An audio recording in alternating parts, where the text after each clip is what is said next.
Welcome to the Rising Entrepreneurs Podcast, where we feature top founders and entrepreneurs and their journey.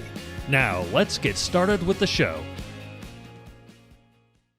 Dr. Jeremy Weiss here, founder of InspiredInsider.com, where I talk with inspirational entrepreneurs and leaders. Today is no different. I have Dmitry Buterin, and I'm going to formally introduce Dima in a second. Dima, thanks for joining me. I always like to mention other episodes people should check out of the podcast. If you're watching the video, there is a reason we have gate.org up in a second. So we'll go over that, which says on here, the number one way to help Ukrainians donate directly to families. And we'll go over that in a second. But some cool, this episode, Dima, is about, changing the world, essentially, with what you've done, with what your family has done. And so other episodes, I feel like, are on the same realm as I had Moise Navone of Mobileye. And he talks about Mobileye and their journey to get acquired by Intel for $15.3 billion. And they're fueling the autonomous vehicle, movement. And it was really amazing, but there's sacrifice along the way, right? He talked about how he had to go back to his family at several points and tell the kids and wife they're pulling them out of all extracurriculars. There's no more eating out. There's no more niceties because there's ups and downs of a company. We talked to the co-founder of Pixar, Alvy Ray Smith, same thing.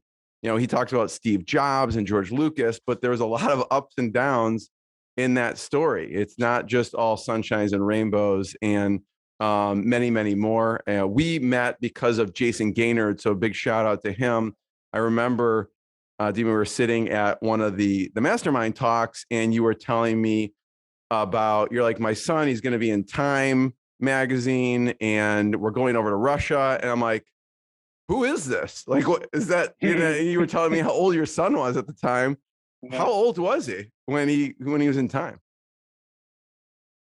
I mean, he was in a bunch of publications, right? I mean, he was on the cover of Time magazine, I guess, recently.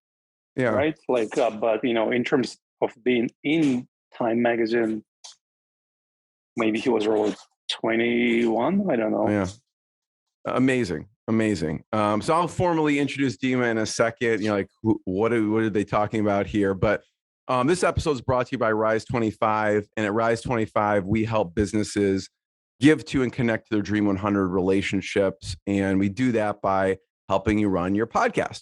For me, Dima, just like Jason, the number one thing in my life is relationships. I'm always looking at ways to give to my best relationships. I found no better way to do that over the past decade than to profile the people and companies I most admire on this planet and have them on my podcast and shout from the rooftop so everyone else knows what they're working on as well. So if you have questions, you can go to rise25.com. You can email me personally, Jeremy at rise25.com if you have any questions. And today, there's so much to go into with your bio, but founder of 3 multi-million-dollar businesses, including top-ranked membership management software company, Wild Apricot. I worked with Andrew Warner at Mixergy for many years. There's an interview that goes back to 2010 of you talking about it.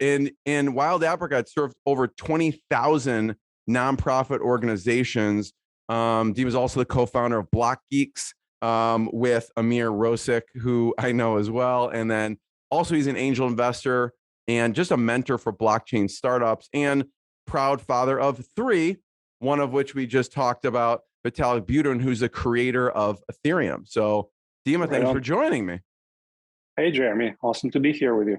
We'll start with this nonprofit for a second, but take me back to the Soviet Union where you grew up and what it was like. When you grow up, you don't really think globally, if you will, right? It's your world is really about your family, about your friends, about your school. And as you grow, then you kind of get the more nuanced picture of the world, right? And one of the things for the Soviet Union, a few things I want to mention is one, it was definitely very isolated, right? It was there's a lot of propaganda, from, I don't know, 6 years onward. It was all about we are building communism and we are good, the rest of the world is bad, and Lenin is a hero and all this bullshit, right? So there are a lot of propaganda and a lot of we are good versus the rest of the world is bad. And it's really fascinating to watch Russia rapidly decelerating back into the medieval times and all this bullshit right now. Like it's really hard for me to believe that this is happening, but it is, yeah.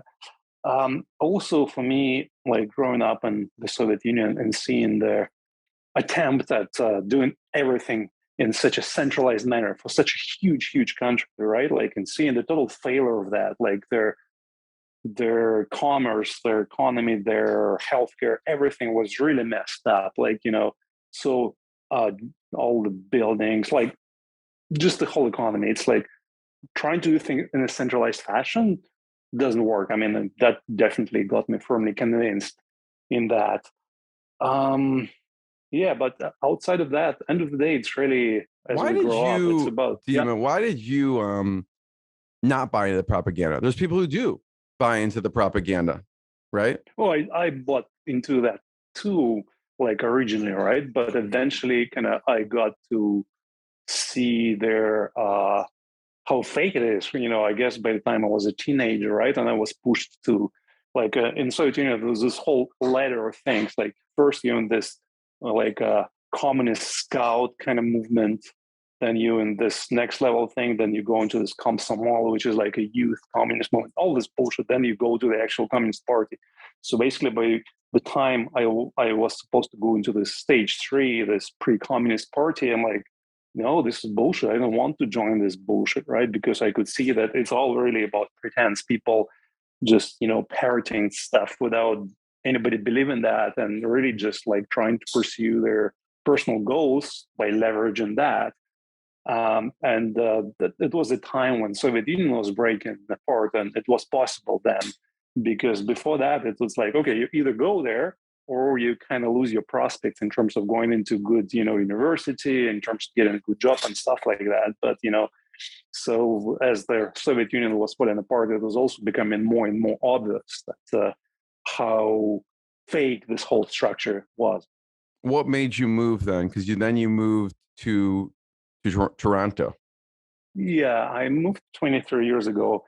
I mean, bunch of things, some personal circumstances, some curiosity about kind of like living outside of Russia, also some doubts about where Russia is going to go with Putin, who just came into the power in 99, and that's when I left Russia.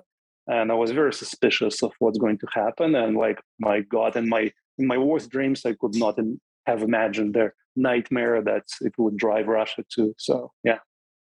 I mean, it's a huge leap. I mean, not just some people move, let's say we're in the United States, you move to a different city. Moving to a totally different country is a huge decision. What was that transition like to when you moved to Canada? It's a challenge, right? And you get in this new environment and you kind of don't understand so many things about this. Like, for example, checking account. What the hell is a checking account, right? Like, those basic things. Well, that's like what I mean. It's like simple things that people take for granted. Yeah. I mean, the good thing was that I already had, my English was pretty good, so that was not a problem. Also, I had some savings and I didn't have to look for a job. And actually, just as I moved, I co-founded a startup with my friends from the US, my ex-colleagues from one of my early jobs. And so it was a .com year. So like I had things to do, right? So kind of like there was a bunch of things that made it easier. But yeah, it was also pretty challenging, basically starting from scratch, building the network of connections and friends. And I was very much like into networking and read a lot of books. And like by my nature, I mean, I don't really say that anymore, but like I would say that I'm an introvert, which is a bullshit story, but that's how I used to think about myself. And so then I pushed myself to join all kinds of organizations and go to networking meetings and stuff. And that actually did pay off quite significantly in my establishing my roots here. I mentioned at the top of the interview 3 multi-million-dollar businesses and Wild Apricot. Where did Wild Apricot fall in that? Was that the third of the three? Yeah, it was the very last business in my career that I co-founded and built it, I guess, over about 12 years before we sold it. What was the original idea behind Wild Apricot? Why nonprofits? We had basically a custom web development shop, if you will, and we're serving all kinds of clients and also doing some pro bono stuff for some small nonprofits. And we realized that, hey, there are lots of these little guys and they have nowhere close to money being able to spend a few grand on the software they need. But in fact, they have lots of similar needs. And the whole concept of software as a service was just being born. It was, I think we started that in 2006. And so it's like, okay, hey guys, why don't we try to do that? Invest into building the software and then try to sell it to lots of small organizations as a subscription. And it did work out quite well. What gave you the biggest traction on more customers for that? I mean, like you said, you're like, yeah, they don't have much money. You know Let's go after that niche, right? Yeah. We because the software was very inexpensive. Like on average, we're getting paid like, I don't know, $50 a month. So which is obviously for business, it's peanuts, but for small nonprofit, so for some of them, it was quite substantial because they basically running on fumes and volunteer power. So it took a very substantial investment for us to build that software, right? But it was also very rewarding. And I would say, and we tried to different approaches to acquiring customers. And one thing that never worked is the sales. And we built the business up to about 10 million annual run rate simply by online marketing and by a lot of focus on customer service and customer referrals. So customer referrals was always our major channel. You obviously have a lot of expertise in nonprofits, and let's talk about gate.org, the Gate to Ukraine. How'd you get involved? What's it about? A friend of a friend referred me to this initiative, and it came through this guy in Chicago, Alex at Work, who is a member of EO. I'm sure you're familiar with the Entrepreneurs Organization. Mm-hmm. And I was a member of EO for 13 years, I believe. So, and I have a lot of respect and love for that organization. So kind of got connected with Alex, and because I do follow the events in Ukraine, the Russian invasion of Ukraine, quite closely. And I'm involved with a number of initiatives already, helping the Ukrainians, helping the Ukraine. And when I looked at that, I was really impressed with how much energy, how well organized they are, right? And also the mission they trying to, because they basically they're fundraising the money and then they're funneling it directly to suffering families in Ukraine. There are millions of them now who basically, with this invasion, they lost everything. They lost their homes, they lost their ability to earn money, and they are really totally in an unbelievably tough situation. So this organization specifically sends targeted small donations to specific families. And that really resonated with me. Yeah, I'd love to hear. You've helped at this point probably help raise millions of dollars for this cause, and I'm wondering what you've seen personally from following it so closely. And yeah, I was actually at an event with Alex this past week, so he's just a awesome guy. So what have you seen following it so closely, and also that your roots go back to there too? Yeah, for sure. Like I grew up in the Soviet Union. Ethnically, I'm Russian. I do have a significant proportion of Ukrainian blood in me, like many Russians do. Also, I grew up in a city called Grozny in Chechnya, and that region tried to succeed from Russia back in whatever it was, 93, I guess. And Russia waged 2 brutal wars and totally destroyed that city. So I kind of watched, if you will, firsthand, the way the Russian Empire dealt with its neighbors and the territories it's gathered over the centuries. So for me, kind of like watching how what they did in Ukraine, what they're still doing in Ukraine was really horrifying, and also brought a deep divide with a bunch of people I still knew in Russia. Like, my classmates basically are telling me that I should be damned to hell and should die a horrible death. I'm a traitor of Russian motherland because I support Ukraine. On the other hand, this situation brought me closer with my son Vitalik, who also became very vocal about his support for Ukraine and his opposition to this crazy war. So yeah, I mean, like, I have lots of friends in Ukraine. I'm involved with a few organizations, and I've donated a chunk of money of my own, and will keep donating.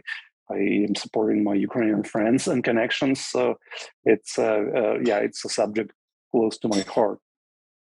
Let's talk about Vitalik for a second. He comes to you. He wants to drop out of college. Yeah, he came home. I mean, I do remember the day, and he brought it up. And it's funny because all three of us, me, my wife at the time, his stepmom, and his mom, where she was also at our house, and he came over and he said that, "Hey guys, I'm thinking about dropping out of college," and we all had a very similar reaction. We supported him, right? Because for me personally, it was very obvious that he's obviously very smart, amazing human being, and he will succeed no matter what. And yeah, I mean, he can finish that wonderful university, get a wonderful job at Google, Apple, whatever, make good money.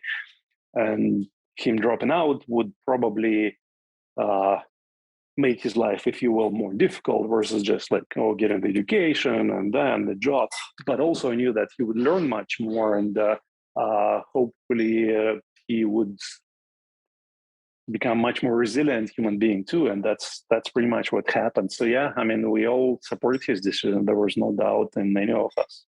What did he want to do at the time when he said, "I want to do something well, else"? he wanted to travel for a bit, and that's what he did. And he also wanted to spend more time on a bunch of crypto projects that he was being involved in, and specifically, their idea of Ethereum was kind of, I guess, was somewhat in its being born around that time, maybe a little bit later. You introduced him early on to Bitcoin and some of these concepts. What were those early conversations? What was your thoughts at that time? And what were the conversations like? I have a very curious mind, and for me, when I discovered Bitcoin, I have to say that I didn't pay much more attention to that than that being a very cool project and kind of a technical curiosity, because it was clear that, oh wow, that guy or some people behind it, so they really brought together a whole bunch of other concepts to come up with a totally new, different concept of managing money, right, without relying on any kind of centralized institution, right? And on the one hand, I was impressed with the power of thinking through the technologies, the algorithm behind it. But then also, like, if you will, it was my Soviet background and my general distrust toward anything centralized. I felt like, oh, okay, this makes a lot of sense to try to go away from a centralized approach to managing their monetary, instruments, to doing it in this way.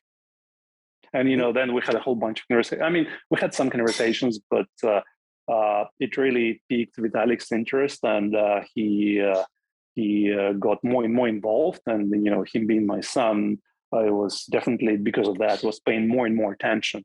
For a while, for a couple of years, I guess, he was a co-founder and writer of this Bitcoin magazine, editing and writing lots of articles, and I still have lots of those magazines actually lying around here at my place. I read a lot of his articles.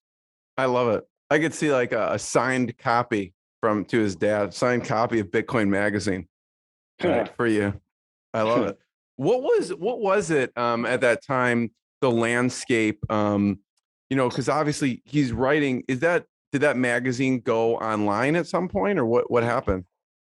It was actually very interesting because they did launch it as a print publication, right? Because for me back then, like, that was a very unusual decision because obviously launching a print publication is very expensive proposition, right? Versus like uh, things seem to go online, and they were kind of going there in the opposite direction. But so I guess that they had their reasons, and it was a glossy, very well produced, high quality print magazine, and that was very interesting, unexpected. And basically, back then, that was, I guess, like 2011, 2012, around that time, 2013, maybe early. Um, it was obvious that Bitcoin is a technology that it's succeeding. And now, after its initial success, then this is what we humans do. We always look at this and like, oh, how can we now leverage that in a different way? How can we improve that? So a lot of their writing and discussions was really about, okay, so this is awesome that Bitcoin is doing this for money. Okay, can we now use it for stocks, for real estate? Can we do this? Can we do that? Like, what if we change this parameter? Can we build a better Bitcoin? Stuff like that. So it was really the era of initial experimentation. I want to hear what you see Ethereum being used for now and in the future, but I want to talk about the Bitcoin magazine for a second. Like, this is what I picture, Dima, is, the PayPal syndicate, like all those people went on, not all of them, but many of them went on to start amazing companies and do amazing things. Was it similar with the Bitcoin syndicate? Who was in that, the Bitcoin magazine syndicate? Who else at that time that he was working around, did they go off and do different things as well? Well, it was not a huge team, and really, their main guy behind that, who got Vitalik involved, was Mihai Alicia, really awesome Romanian guy, and he's working on a really cool project called Akasha, which is basically a blockchain-based social media project, and so yeah, he's quite passionate about that stuff. And I'm not so sure about the rest of the team. It was kind of people, lots of people coming and going. But you know what?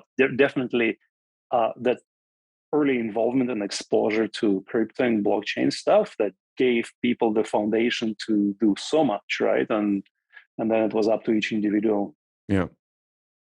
Some people hear these terms thrown around. They don't really know exactly what it means. Yeah. With Ethereum, what can you go over just a little bit? What is it used for now? What do you see some of the uses in the future?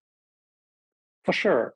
I mean, one analogy, which is still for technical people, but I think many people will understand. If you think back to early websites, right? Like original websites, they were built using this technology called HTML, which is called hypertext markup language, which is basically a way to structure your document. So think about this as a page layout, or a language to create page layouts. And that's what early websites were. They were just pages, and you would use that language if you want programming language, HTML markup language, to create the structure of the page, and then you would have a sequence of pages. When you click here, the new page opens, whatever. So it was a wonderful start to the web. And it was also very limited because it was really just a sequence of static linked pages. That's what it's about. But early on, then, with a lot of experimentation, what happened is that after a lot of experiments with like Flash and Silverlight and all kinds of other stuff and Adobe Macromedia, but what became the most common way to build websites is using JavaScript, which is a programming language where you can do any kind of programming stuff. So now, when you open, Facebook.com, this looks just like an app on your computer, on your phone, even though it's a website, because it's so dynamic. You click here and stuff comes up, it reacts to you. It's not just a sequence of static pages. So this is like the analogy, like Bitcoin was a wonderful technology for managing monetary records. Joe has 100 Bitcoins now. Joe sends 1 Bitcoin to Mary and stuff like that. This is basically the concept of Bitcoin, and that record is stored in this distributed ledger all over the world. People keep copies of that, and they constantly reconcile them to each other. That's the Bitcoin. So Ethereum was, okay, taking that, but then adding a language on top of that, programming language on top of that, just like JavaScript was added on top of HTML. So now each record, when the transfer happens, then there's some logic, there are some conditions. You can check this, you can execute that. It becomes something rich. It becomes something much more alive, something much more dynamic. So really, from static websites to the modern websites, and that's really what we have as the transition from what Bitcoin was, just records of monetary transfers, to this very rich idea of, and they call them smart contracts, but basically it's any kind of transactions which manage your monetary objects, but then they have all kinds of very rich logic to doing that. So, and back to your question, like, what is it used for? It's used for so much stuff now, from gaming to art, those NFTs. Many people have heard those terms, to, I don't know, insurance and reputation systems, and actually some really cool projects that in social media. And I do hope, I'm pretty sure they will succeed. It's just a matter of time, but we will go away from the domination of Twitter and Facebook and whatnot, and those guys selling our personal data and pushing all those ads, to very different transparent systems. Yeah, I remember watching the that documentary, The Social Dilemma, and about the social media. Where do you see it going? What do you see it being used for in the future? I remember when I was talking to Alvy Ray Smith, who started Pixar, and he was like, he saw the vision years and years later of, he's like, Toy Story. He's like, we don't have the technology now, but we will in this year. Yeah. And he saw that. And what do you see? Where do you see Ethereum going in the future and helping with? One of the metaphor that I can give you is like, we are all familiar with notary services, right? Like when you do something, but then a public notary then verifies that what you have done, you have the right documentation. There's maybe you're buying a house and whatever else you're doing. So you can think of Ethereum as this kind of global notary, global computing service that you can trust on to execute specific transactions, whether that be purchase of stock, transfer of real estate, execution of, I don't know, some gaming algorithms. And so, because in the modern world, when you use some kind of computing system, let's say it's Facebook, let's say your banking system, whatever, you have to rely on some people somewhere running the server and taking care of that software. And that model is actually not that trustworthy, because, the decades of using that model, we have realized, like they can be corrupted, the systems, they can have all kinds of bugs, and there are all kinds of problems with that, right? So your data is, you're using it's the manual system, and it's archaic, in a sense. Totally, right? So Ethereum is a replacement for that. So basically, it's this, instead of you trusting that some people somewhere run those computers in the proper manner, instead, it's a very complex technology that ensures that all of those lines of programming code that you use for whatever important operations, that I mentioned some of them, right? That they are executed in a transparent manner. You can verify that they have been executed, that they have run exactly the way they should, that the transaction has been completed, that the ownership has been transferred, and so on and so on. So really, it's a different way to interact with computing system when you have full transparency. Instead of you interacting with Facebook, for example, and having no clue, like, what are they doing with your data?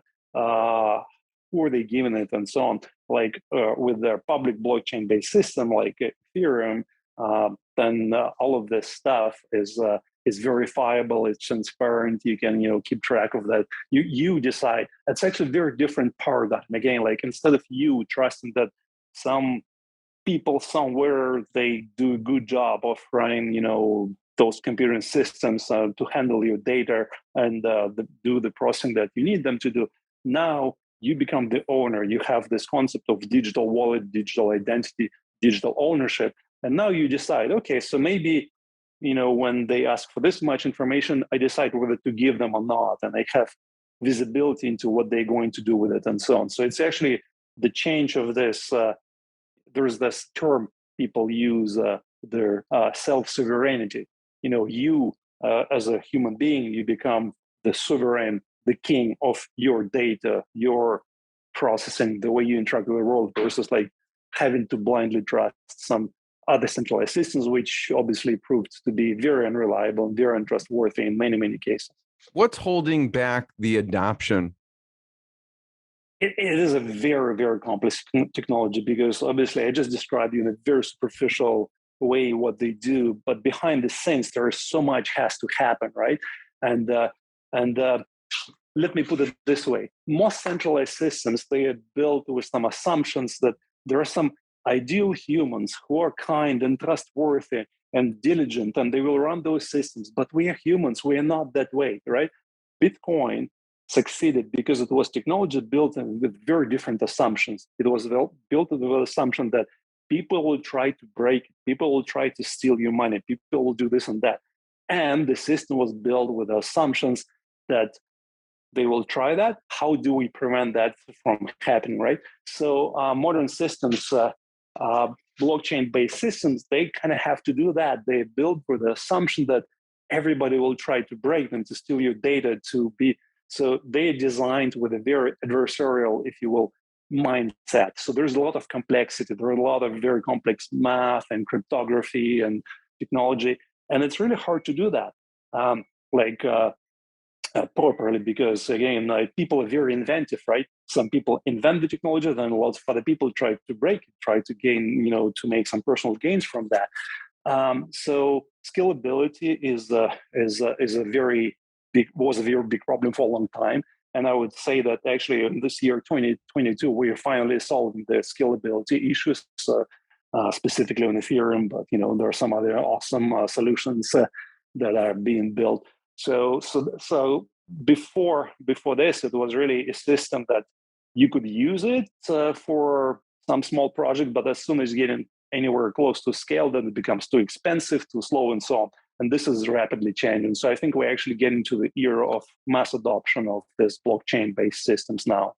Yeah, I think a lot of times in technology sometimes has to catch up, and community sometimes has to catch up Totally. to make things happen. Yeah, of course, right? And we have to get used to the fact that again, this new breakthrough thing happens. Think back to the birth of web, right? And there were .com, and then there was .com bust, and all of this stuff. And in crypto, we seen all of that. We see so much cool stuff being built, and then also all of this speculation, all of this scamming, all of this stuff. So then people who use those systems, they have to learn this new concept. They have also to understand their own desire to get rich quick and the risks that come with that, and their own interaction and their own attraction to that crazy speculation and gambling and whatnot that's happening on some of those systems. One thing you talk about is some of the challenges and things you're trying to solve for in general in the community. Is you've talked about the fees. Can you talk about your thoughts on that? For sure. I mean, people talk about fees, right? Which is basically when you use this, you can think of Ethereum and similar system as public service. So when you use them, then the way it works is that for you to use a public service, somebody has to provide the public service.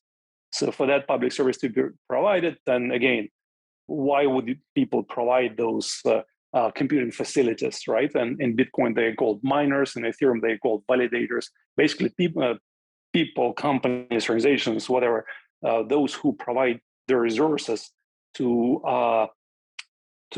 run the actual system, right? And they have to be compensated.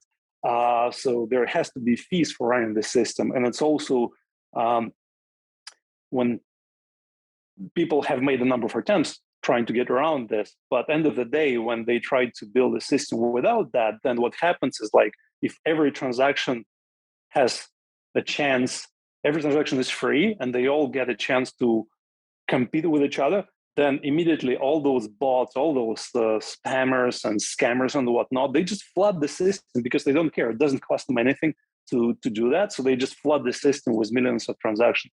So there's no way around the fact that to use this public service, you have to pay a fee. Yeah. Now, beyond this question, like, how large is the fee? How do you regulate it in relation to the demand? That's a big issue. And this is something that's really smart people have been working on for a long, long time. And actually, this year, probably in August, Ethereum will be making a major transition to a different algorithm used to run the system from the system that is similar to what Bitcoin uses, called proof of work, to a new system called proof of stake. And that system actually decreases their energy consumption by a factor of hundreds of times. So I'm really excited about that fact.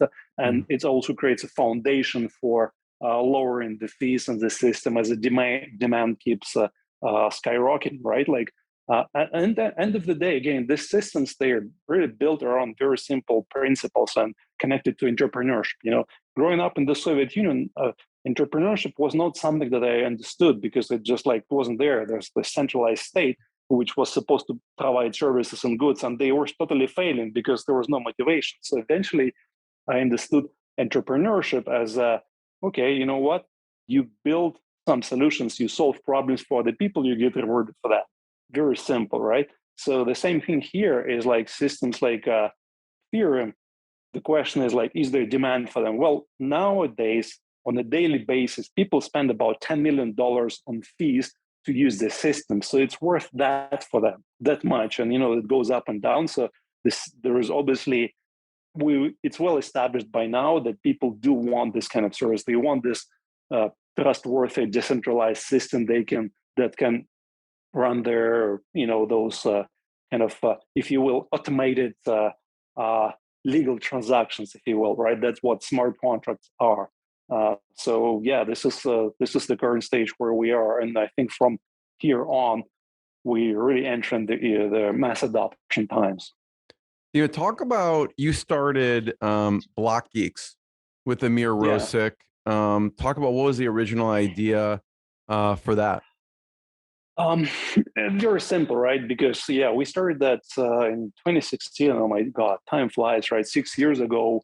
And back then it was already clear to us that the technology was way less developed than it is now, but we firmly believed, and I think that our beliefs definitely played out, that this is where the world is going, that all of the modern, most of the modern technological systems will end up going toward using those decentralized blockchain-based systems, just because we are really, if you will, we're just becoming realistic. We are realizing, just like, in the early days of computing, nobody thought about security because, of course, people just want to use computers to do good stuff, right?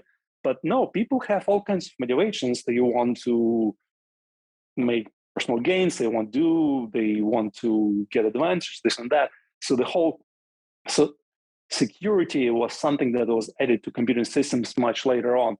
So if you will, we're now witnessing a similar scale of revolution when we realize, what, we cannot trust that some people, I don't know Mark Zuckerberg, but maybe he's a totally absent guy, but basically trusting all of my personal data in interaction to that he has only good intentions and his heart, and has the right capability and teams and systems. It's becoming obvious that this is not how the world works, right? So it was very clear that blockchain-based systems, which do not assume trust, but again, they assume that there will be other people trying to break the system to take advantage, still, and so on. So let's design the systems for that. Let's design the systems for the real world. So it was clear to us that that's where we're going. We started this education company and had some ups and downs in terms of who we serve and who's on work, whatnot. But the overall direction, the overall concept is definitely played out. Yeah, talk about the evolution for a second. So originally you wanted to educate people on, blockchain and the different things. There's, free courses here and guides. Yeah. But you evolved. The original thinking was really about educating more developers, because back then it was still a very limited, very small community of people building those kind of systems. So the focus was on technical information. That's what we did for their first few years of the business. But eventually we realized that like neither Amir nor myself are developers. And also there are lots of other services, and developers are smart guys. They actually figure out so many ways for them to learn this stuff. So eventually we changed our direction, and we now mostly really focusing on people new to this blockchain technology, not in terms of building stuff, but in terms of using them, right? What kind of wallets do you use? Like, which exchange do you trust? Like, how do you pick between all these different blockchains? So kind of like, the basics, the foundations. So really supporting the current phase of what they refer to as mass adoption of blockchain tech, and what's now referred to as Web3. What are some resources you recommend, Dima, either podcasts or sites in this space? I would say number one for me is a podcast called Bankless. Those guys do an awesome job. They have newsletter, they have a podcast, and they provide everything from giving you a big picture, why we're doing this, what is good about this, to actual very detailed specific recommendations, like investigating different technologies and cryptocurrencies and systems and so on. So yeah, Bankless would be my, I think the website is banklesshq.com, if I'm not mistaken. Any conferences that you've been going to in the space? I mostly, when I do go, I mostly go to Ethereum conferences because I really resonate with Ethereum community. It's a community full of really smart people who are also very passionate about the stuff they're building. Because, some other conferences, I go there and I get a sense that it's really a lot of money grabbing. And on the one hand, there is nothing wrong with that, because obviously, it's a very natural desire for human beings to survive, and they try to get as much resource in their futile hope that maybe they will stay immortal or some kind of bullshit like that. But yeah, very, very often that actually gets way overextended into just like everything for me, just for me, right? But that is not the vibe that I get from the Ethereum community. And again, there are all kinds of people there for sure, right? But in general, these are people who are very passionate and, if you will, idealistic, and all extremely technically smart people who are building this infrastructure for the world to use. This is the driver for people. So yeah, Ethereum then has a number of conferences. They have this local conferences. They have a global conference happening once a year in different localities, because also it's a very international community. Like, for example, Bitcoin used to be very US centric, probably still is to a large degree, and Ethereum is much more international. There are all kinds of things happening. So if you just look for things like Ethereum conferences, so there is a wonderful organization called ETH Global. That's a wonderful source where you can find information about the upcoming conferences. Yeah, and people could check out. You have a bunch of updated links and resources too. If you look at, if you're watching the video, buterin.com. You have a bunch of resources here as well. There's a bunch of my recent interviews and stuff like that. And then there is just some background information about me and some of my life philosophy and stuff like that. Dima, I go to your LinkedIn page and I see this image. If you're watching the video, so talk about this image, and if you're listening to the audio, you'll just have to go to the video to see what I'm looking at. But I'll describe it's kind of like a greenish alien looking character. Tell me about this. Yes. I'll give you a couple of perspectives on this. One is for a long time, again, like we've tried to build businesses with a concept of this is business, this is personal. Let's try to separate them, right? I don't buy this bullshit. Like, human is human. What's happening with you in your family, in your life will affect your work. What's happening at your work will affect your personal life. So for me, they're just like aspects of the same indivisible human. So I really, that's the way I've been building businesses. And that's the way I always look to connect with people and support them and building businesses, is like, let's support the whole human, including having fun, right? So LinkedIn is supposedly for business stuff, and people there, they're they have to look confident and important in the business suits and whatnot. Okay, look at this green dude, and he's got a marijuana leaf somewhere in him and Ethereum and whatnot. So this is really a reflection of my personal philosophy that life is a whole thing, and it's important to have fun, whatever business you're doing. And actually, I would say that most businesses that do pretend to be so wonderful and formal and so professional, they are full of bullshit and scam and greed and fakiness, right? And so that's one perspective. Another perspective, I mean, this is originally an NFT, a non-fungible topic, non-fungible token, which is, if you will, in a simplified way, digital art, right? Just like we over the years learned to deal with the money through blockchain technology, now we're dealing with art, the provenance of art. And actually, I stayed away from NFTs for a long time because I just couldn't quite get it. And then I tried for the last time, maybe about a year ago. And then I started playing with that. And then I discovered the whole world of wonderful digital artists creating fun images, impactful images, passionate images, and the art, whether that being, those profile images, just the digital art and stuff like that. And ended up for collecting over 1,000 NFT art pieces, if you will, and really kind of got to understand that it's really about so many human things. It's not about just digital this and that, but it's about having fun. It's about showing off. Like instead of a Lambo, people now have those. I never got into those specifically, but those Bored Apes things which sell for hundreds of thousands or millions of dollars. And it's all about us humans just trying to be significant, right? So there's that. It's also about connection, right? People become parts of those tribes. So I'm a tribe of, this Bored Ape. So no, I'm with penguins and this and that. So kind of like playing with that and investigating all of that space was really amazing. And most recently with the war in Ukraine, there was quite a lot of fundraising being done through digital art and some really cool project based on NFT, which fundraised millions, tens of millions of dollars actually through NFT technology. So that was really amazing to see.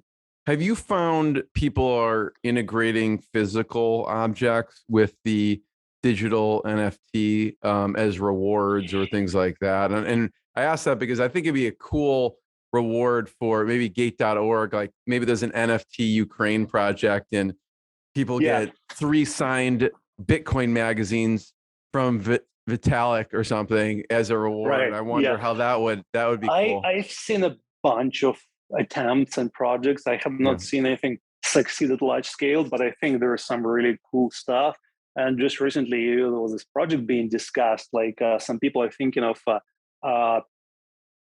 as you know, in the Russian invasion of Ukraine was able to destroy a lot of Russian army equipment, including tanks. So people are talking about getting one of those destroyed Russian tanks, cutting them into a lot of small pieces, and actually selling NFTs for that as a verified, provenance of that. But then also people would get a piece of actual blown up Russian tank as a part of their donation support of this initiative. So this is just like one example.